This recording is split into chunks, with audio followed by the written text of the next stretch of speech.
Hello. Okay, since I didn't find anything to hold it up with, I just pre-did the problems and now I'll just explain these to you. Okay, number 2, find the x values of the point of inflection of this function. Okay, there we go. And state whether it's concave up and down. So I simplified it. I distributed this and I multiplied these two together. And then I did all the math, and this is what I end up with. This is still f of x. F of x. And then I took the first derivative to find the critical numbers, which I got to be, okay, and set it equal to 0, which I got to be x squared equals 1, and x squared equals plus or minus 1. And then we have to do the second derivative, which is 12x equals 0, 12x. And then I set that equal to 0, which is 0. And so negative 1, 1, and 0 are my critical numbers. And then I put these in intervals, and then I plugged the negative 2 into the second derivative equation, and this is less than 0. And for this interval, I picked negative 0.5, and this is less than 0 too. And then for this interval, I put 0.5, but it's greater than 0.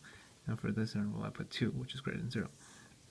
So this is concave down, concave down, concave up, and concave up. So this is the only place where the concavity changes. And so the point of inflection is at 0. And since we only need to find the x values, I only found the x value. And the concave up is from negative infinity to negative 1, and negative 1 to 0. And concave down is 0 to 1, and then 1 to infinity. Okay, number 3. With this one, we have to find the critical numbers of the function of f of x equals, I changed it, not that anymore, it's f of x equals 5 plus cos squared 2x, and on the interval of 0 to pi. And then you have to find the absolute max and absolute min of this equation right here. Okay, so I did the first derivative, this 5 becomes a 0, so it's 0 plus, and then you had to bring the 2 over, and then you take the derivative of that outside, and then including the angle, and then you take the derivative of the outside without the angle, and then you take derivative of the angle. So this is like all in all. And then I distribute this, and then I set both of these equal to 0 to find the x values, which is pi over 4th, 3 pi over 4th, 0, pi halves, and pi. And I set them in these intervals right here, which I will draw to clarify things. Okay, and then so this is our first derivative equation, and for this interval I picked pi 6 to plug into the first derivative equation, and I cannot to be less than 0, so it's decreasing. And then for this interval I picked pi thirds and I plugged it back in, and I got greater than 0, so this is increasing. And for this I plugged in 2 pi over thirds, and it was less than 0, so it's decreasing. And then for this interval I plugged in 5 pi over 6, and it's increasing, greater than 0. So every time there's a decreasing, increasing, there's a min here at pi 4th, comma 1, and I plugged it back into the original equation, and the answer was 1, and this is the minimum, and this is increasing to decreasing, which is a max. So pi halves is max, pi halves, yeah, and I plugged it in the original equation, and it gave me 2.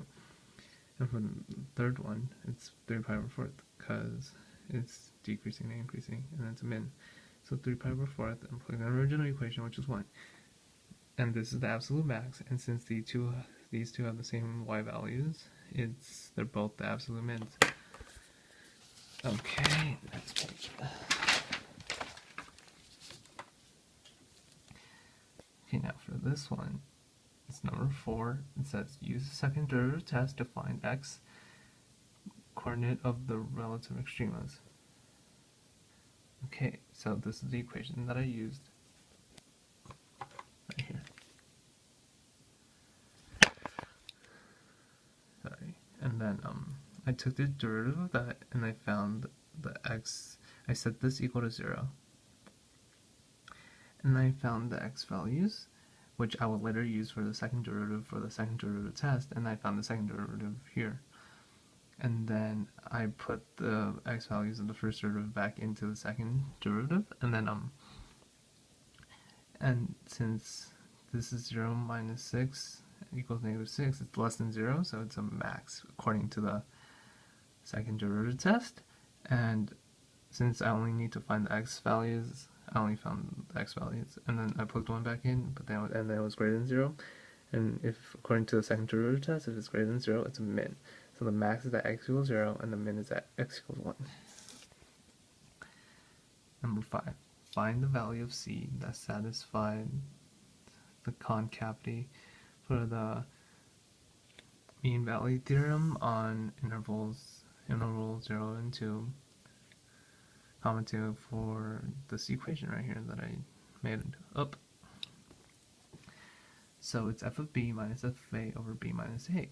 And I did that. Plugged 2 into the original equations, and I got this, and this is the number I got from that. But then I have to take the first derivative of that original equation, and I set it equal to our negative 6 over here. And then I added 6 over it, and then since it didn't work out, I had to use the quadratic formula, which is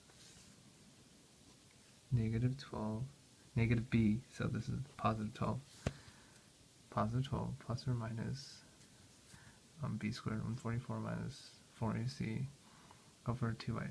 So, and I did that, I did the math, I simplified it, I divided everything by 2 right here, and then this is what I got for c. But then 6 plus 2 root 3 over 3 is greater than 2, so it was not in the interval of the bracket 0 to 2, which means 0 and 2 are included, but then it was like 3 point something, so it didn't work out. But this one, 6 minus 2 root 3 over 3, it was 0.8, which passed the test. So c equals 6 minus 2 root 3 over 3. And for the last one, it was graph this function right here. The limit as x approaches infinity, plus or minus infinity, f of x equals 3, which means there's a horizontal asymptote at 3, y equals 3. And then this was from the left and the right, so that means there's a vertical asymptote